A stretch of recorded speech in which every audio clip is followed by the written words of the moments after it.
ಹಾಕಿ ಬರ್ತೀವಿ ಅಂತ ಮನೆಯಿಂದ ಹೊರಟ ಮಹಿಳೆ ನಾಪತ್ತೆಯಾಗಿರುವ ಘಟನೆ ಬೆಂಗಳೂರಲ್ಲಿ ಬೆಳಕಿಗೆ ಬಂದಿದೆ. ಈ ಪ್ರಕರಣ ಇದೀಗ ಹಲವು ಅನುಮಾನಗಳಿಗೆ ಕಾರಣ ಆಗಿದೆ. ಬೆಂಗಳೂರು ನಗರದ ಬಾಗಲಗುಂಟೆ ಪೊಲೀಸ್ ಠಾಣೆಯಲ್ಲಿ ನಡೆದಿದೆ. ಪ್ರಿಯಾಂಕಾ ಎಂಬ ಮಹಿಳೆ ಏಪ್ರಿಲ್ 11ರ ರಾತ್ರಿ ಸುಮಾರು 11:57ರ ವೇಳೆಗೆ ಒಂದು ಕೈಯಲ್ಲಿ ಕಸದ ಬಕೆಟ್ ಮತ್ತೊಂದು ಕೈಯಲ್ಲಿ ಬ್ಯಾಗ್ ಹಿಡಿದು ಮನೆಯಿಂದ ಹೊರಟಿರೋದು ಸಿಸಿಟಿವಿಯಲ್ಲಿ ಸೆರೆಯಾಗಿದೆ. ಆದ್ರೆ ಕಸ ಹಾಕಿ ಬರ್ತೀನಿ ಅಂತ ಹೊರಟಿದ್ದ ಪ್ರಿಯಾಂಕಾ ಮನೆಗೆ ಮರಳದೆ ನಾಪತ್ತೆಯಾಗಿದ್ದಾಳೆ.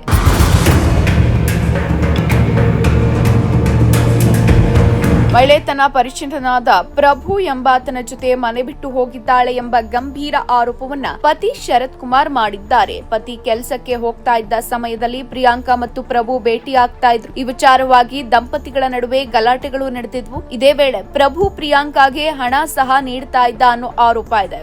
ಘಟನೆ ನಡೆದ ದಿನ ಊಟದಲ್ಲಿ ನಿದ್ರೆ ಮಾತ್ರೆ ಹಾಕಿ ಪತಿಯನ್ನ ಮಲಗಿಸಿ ನಂತರ ಮನೆ ಬಿಟ್ಟಿದ್ದಾಳೆ ಅನ್ನೋ ಅನುಮಾನ ವ್ಯಕ್ತವಾಗಿದೆ. ಪ್ರಿಯಾಂಕಾ ಮತ್ತು ಶರತ್ ದಂಪತಿಗೆ ಇಬ್ಬರು ಮಕ್ಕಳಿದ್ದು ಕುಟುಂಬದಲ್ಲಿ ಉದ್ವಿಗ್ನ ಪರಿಸ್ಥಿತಿ ನಿರ್ಮಾಣ ಆಗಿದೆ. ಪತ್ನಿ ಕಾಣೆಯಾಗಿರುವ ಹಿನ್ನೆಲೆ ಶರತ್ ಕುಮಾರ್ ಅವರು ಬಾಗಲಗುಂಟೆ ಪೊಲೀಸ್ ಠಾಣೆಯಲ್ಲಿ ದೂರು ಕೊಟ್ಟಿದ್ದಾರೆ. ಸಿಸಿಟಿವಿಯಲ್ಲಿ ಸೆರೆಯಾದ ಈ ದೃಶ್ಯ ಹಲವು ಪ್ರಶ್ನೆಗಳನ್ನ ಎಬ್ಬಿಸಿದ್ದು, ಮಹಿಳೆ ಎಲ್ಲಿಗೆ ಹೋದ್ಲು ಅನ್ನೋದ್ರ ಬಗ್ಗೆ ಪೊಲೀಸರು ತನಿಖೆ ಮುಂದುವರೆಸಿದ್ದಾರೆ.